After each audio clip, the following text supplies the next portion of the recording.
Wingrove. Josh Wingrove. The man who committed 1 murder on the outside and 3 murders on the inside.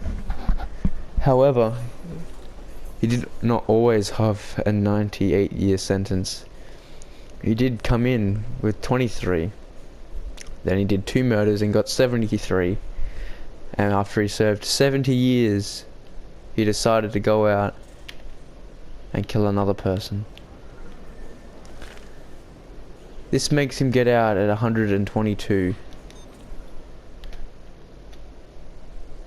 Wingrove was a peaceful man before the 4th murder, spending most of his time doing laundry jobs and the cleaning job. Wingrove had just seen his family before going and killing the other snitch, and almost has a bank account worth of $1,000.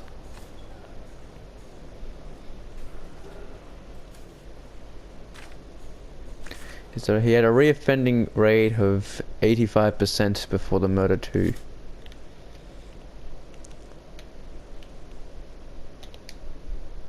Wingrove is heavily violent. And the security we took for him was too light for what he did. He shouldn't have gotten off so easily. However, today you will join me in the day of Wingrove. Wingrove first takes a shower before proceeding to lift some weights before going back to the shower for shower time.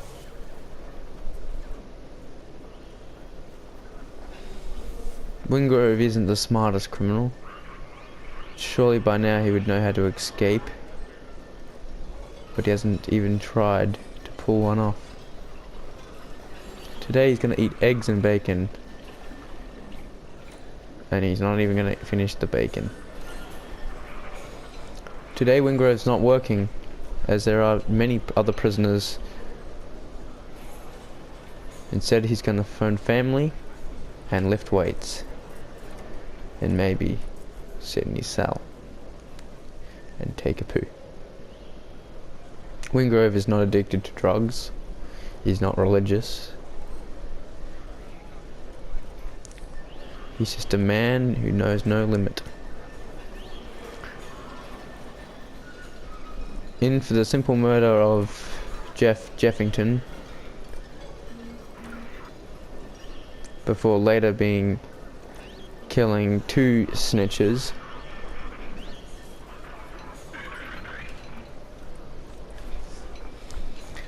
Before killing a 3rd snitch, which has earned him the title of the first quad murderer in the prison, as everyone in the red suits has committed 2 or more. Now, as we see, Wingrove is mopping. Wingrove is not destructive. He does not destroy anything, nor has he rioted. He just kills snitches. That's where he gets the name the Devil from.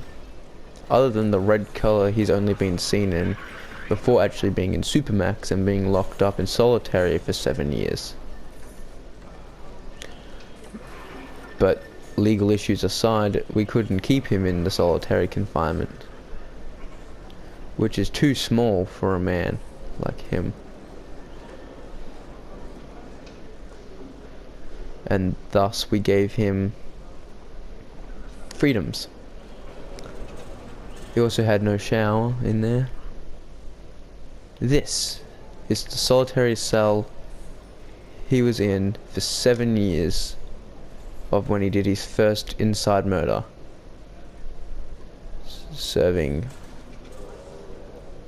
48 years at that current time. And he did 7 of those years in here. This very cell highlighted. Nearly all the times he's been in solitary, he has been in this cell, making this his cell. He's gone from many spots, from here to here to here and from here. The cell movements has been when he's been caught with anything, drugs, alcohol. So today we're gonna search his cell. There's nothing on him. He's not very misbehaving prisoner. Once again, he's usually very calm. Only really mucks up when a snitch is out there. If a snitch needs culling, you know that Wingrove is gonna do it. That's the sad part.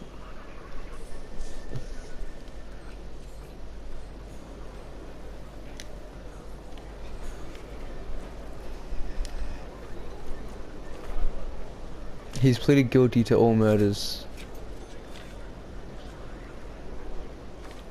It has gone 3 days now with that incident. Came in here at the age of 23. This marks his 93rd year. Almost 94 years old. For a man who nearly would be out in 2 years now, it saddens me inside. He shouldn't go through this.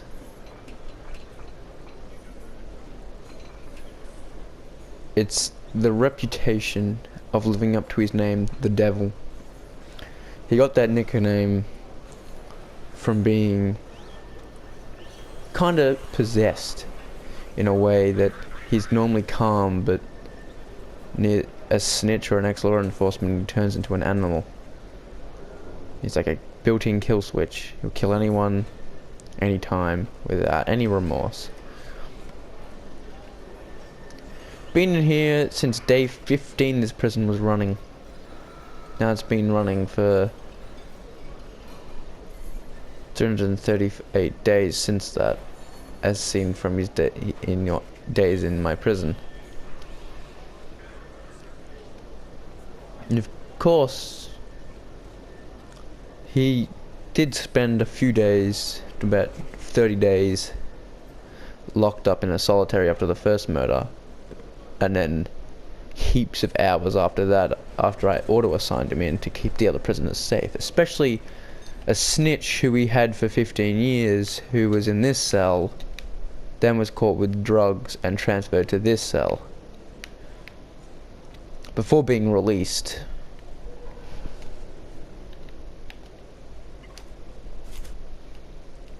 We'll get 7 new prisoners and see what happens to them. Hopefully they're not snitches and don't mean the same fate as nearly every other snitch has met with Josh. Josh is a monster. He doesn't feel remorse. The fact he's still in maximum security is amazing. And now today is the day he goes back to Supermax. Supermax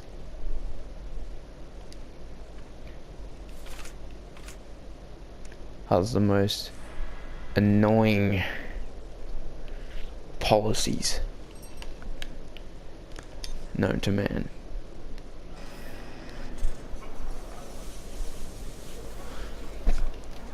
He will shower and all that with other prisoners, and will eat.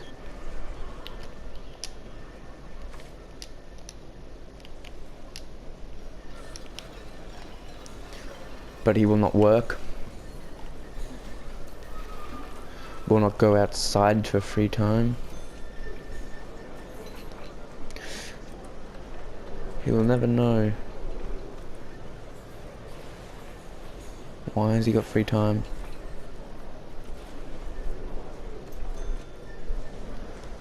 There we go. It might be a little bit dusty. Oh, he does work. He just doesn't have free time or eat with anyone else. Doesn't get a lunch. Just gets locked up in his cell.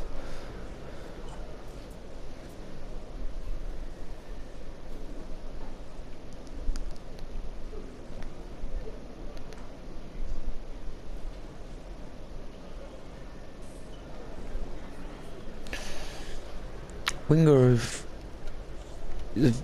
isn't a very simple man. He's very strange, very odd. His father is the know-abouts of his father. No one knows if he's still alive or not. His mum in a nursing home, and she could die any time. So that's some of the common thoughts from our psychologist who talks to Wingrove quite a lot. Is that his family is falling apart now. He did have a wife and 3 kids, but his wife killed his 3 kids in a car accident, plus herself. And that's at the time about the first murder. He's had a lot of guilt that maybe killing Jeff Jefferson, he did kill his whole entire family with that one murder, as a chain domino effect.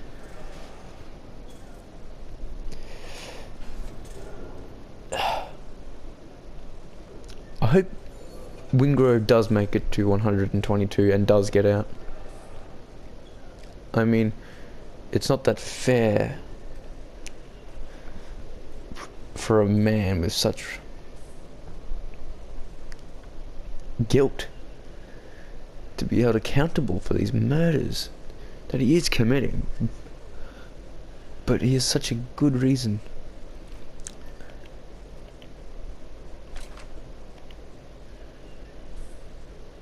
He was a butcher prior to his crimes. He was, before Jeff Jefferson came into his store with the intention of robbing. Before he chopped him up to pieces with a meat cleaver.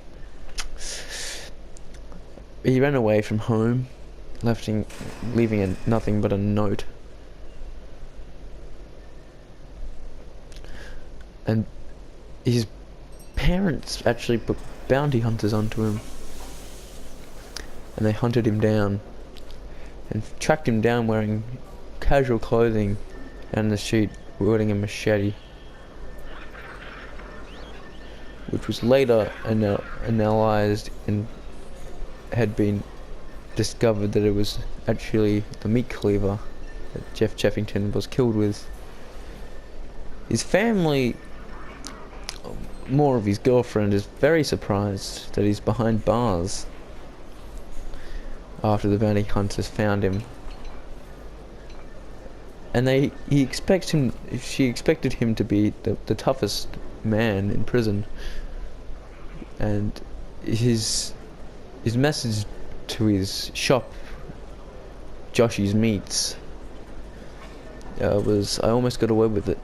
Because he did. He sold Jeff Jefferson's meat in sausages. Pork sausages. So if you bought meat from Joshy's Meats 71 years ago and pork sausages, you probably ate Jeff Jefferson. Cue vomit, but it's a bit late for vomiting. Now, a few people would be wondering why he's not on death row or anything like that. I do not believe that he should be on death row, no. I believe he should have had life, yes. But he has something to work for. Being in this is a minimum security prison, and he's got something to look out forward for the day he leaves. If it wasn't for the day he left, would he ever be calm? Would he ever not kill people? No. So putting something towards the end of his sentence kind of gave him a sense of purpose, really.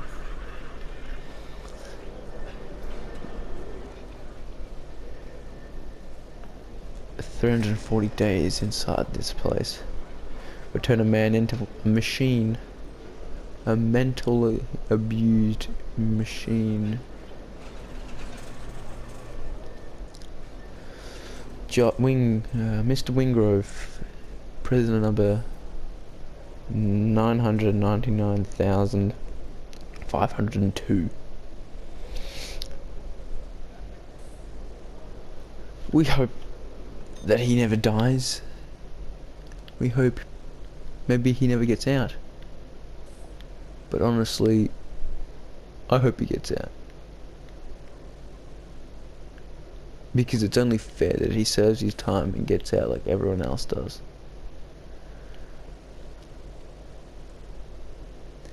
Tune in next time to Prison Documentaries, where we talk about the roughest, toughest inmates who will never see freedom again unless they're lucky.